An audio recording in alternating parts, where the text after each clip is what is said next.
And that's between you and God. A person that sins against God, he's got to atone for it. He's got to do tshuva and stop doing those things and try to do more mitzvahs and become a bal tshuva. We're all bal tshuva, right? So I met Emma on my cam when she was just 18. She was just 18. She came into my cam in like, I think it was the day before Purim in 2008. Oh, so she's not 18 anymore? No, but she's always 18 in my head. Okay. And so this was 2008, and so we've been like as close as two people can be who've never met Oh, that's very for the last 3 years. So she's 21. She's getting a little long in the tooth, but she's still got a lot of vitality. Why don't you guys meet already? Well, she's in Ireland and I'm in LA, and we're both poor. Oh. What does the Torah say about vandalism? It's no good. What do you Rabs, there was a persecution in the United States over graffiti. They gave a guy 8 years for $5,000 in damage. Who says that? D-Medic. 5,000. They gave him 8 years. Yeah. Yeah. Judaism doesn't give out years for damage. You know what I mean? If you do something intentionally damage someone, you have to repay them for it. You have to. It's financial. I didn't have any problem with a guy doing 8 years for. The whole concept of jails and imprisonment is not a Torah concept. That's not part of Judaism. Judaism punishes people 3 ways, and that's it. Just 3 ways. 1, if it's a capital offense, it's a execution, capital punishment. 2, if it's a non-capital offense, but if there's like physical damage involved, like. Yeah. What's a good example? I can't even think off the bat. I can't come up with a good example. But, someone does... give me an example, because I'm on the spot here and I can't think I'm sorry, what was I'm trying to think of something that had a high of malchus. So, give me an example. Oh, what do you get lashes for? Yeah. Give me an example of something. I can't... my mind's blank. There's a whole tractate in the Talmud I know. about what you get lashes Okay, for. let's say, I think if you curse your parents... Curse your parents, Curse your parents, you get high of malchus, right? Yeah. Curse your parents, it's not enough, it's not considered a capital offense, but it's the kind of offense that you would have high of malchus. There's certain things, if you go against God, you would get it. Mm-hmm. Like, you don't get killed for it, but it's high of malchus. You get whipped for it, 39 lashes. Anything lower than that is like a misdemeanor, and you have to pay for it. Mm-hmm. If you take a gun and rob somebody at gunpoint, you just have to pay them back for what you took. Providing you didn't shoot them, right? Mm-hmm. That's a monetary offense. There's no jail time. There's no whipping. You just pay them back. And if you stole from somebody, like in the middle of the night, you burglarized their house, so they didn't even see you, right? Mm-hmm. You have to pay them back, and then put on top of that, you have to pay them double. Okay, Greg is very upset I didn't ask his question. Oh.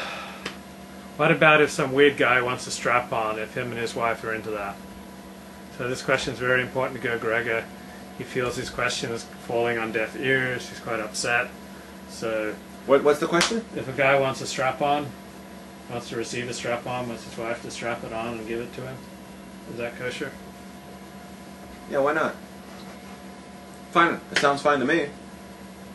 What a man's not allowed to do, right, is have that kind of relationship with a guy, right? Because the guy, it's a guy. It's not that, like, if she wants to, if your wife wants to penetrate a man, then there's nothing wrong with that, right? It's that act would be a problem with a guy, because the idea of 2 guys together is an abomination.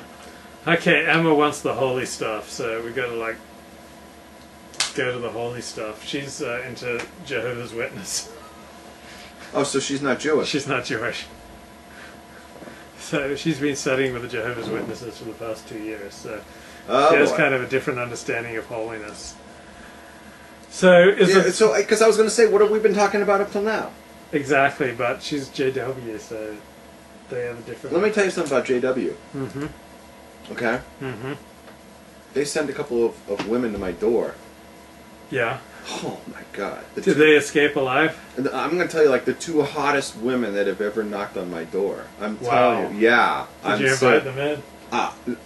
I seriously was thinking of masturbating while they were talking to me. I was just like, wow. They were just right there at the door, and they were like talking. I couldn't make out a single word they were saying. I was just like, I was melting. I was just like the two hottest women. Did they hire two supermodels to send to me? Like, JW, unbelievable. The goofiest religions get the hottest chicks, like Scientologists. She hates me? Don't worry about it. She's 21. She's Jehovah's Witness. She's. How can a Jehovah's Witness have hatred for another person? You notice how like the goofiest religions have like the hottest chicks? Mormons, Scientologists, Jehovah's Witness, like smoking hot.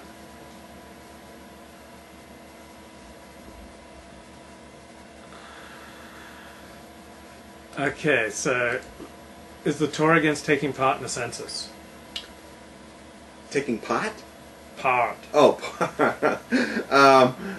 why would it be? Well, it's got hang-ups with like counting people, and when they do that in the Torah sometimes. The Torah has a census. What is it? It's when everyone gives half a shekel. Half Maxis a shekel.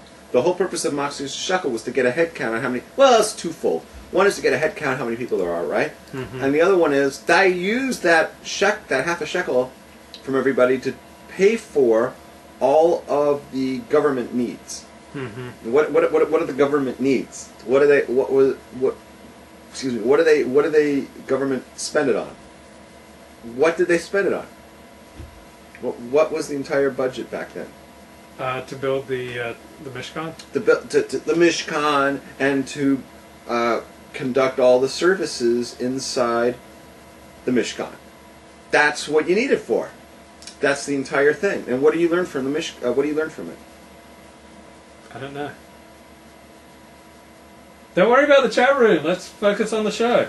You know, Emma's got to watch it because, you know, I'll just ban her myself. I'll just get up and ban her. She doesn't know who she's messing with. What? Finish your point. Oh, okay. So, the Maxis a shekel is an interesting thing. It says that everybody gives, the poor should not give more. Or I think you talked about it. You go ahead. The collection for the Mishkan wasn't, the rich give 10 shekelim and the poor don't have to give anything. Everybody has to give the same amount. So they're all got to carry their load, and that way they all feel an ownership with the sanctuary that they're building. And it gives dignity if you all have to do your part. Don't get distracted. All right, what's going on? So Emma is no longer going to marry me. She's going to marry Chaim. Yeah, good, great. Yeah, they're a match. All because of you. Well, there's only two people that have ever, criticized me, in that chat room, and she's the second one, and he's the first, so they're a perfect match. Okay, the purpose of Jews is to bring knowledge of God and His moral demands into the world. Jews don't live up to this, then there's no reason for Jews. Didn't you skip the thing that I wanted you to talk about? The wealthy shall not give more. The wealthy shall not give more, and the poor shall not give less. Let's think about that. Mm-hmm. Everyone gives a half shekel. This is something you're going to like, because you're a conservative politically, right? You're going to like this. This is your source for knowing that the Torah hates progressive taxation. Socialism, progressive taxation, tax the rich, these are not Torah ideas. And you can see it right here in Maxis shekel. In fact, it's the opposite of Maxis. It's the opposite of progressive. Pay attention to this. Everybody pay attention to this. The poor and the rich give the same amount of money. Mm-hmm. It's not a flat tax. It doesn't say the poor shall give the same percentage as the rich. They're all going to give, 17%. Right? It doesn't even say that. What does it say? They're going to give the same amount of money. Mm-hmm. So who's paying the highest percentage on that? The poor. No. Yes. I'm sorry. Yes. Mm-hmm. The rich, it's a pittance to them. It's a half a shekel. It's a gornished, right? It's like a less than 1% of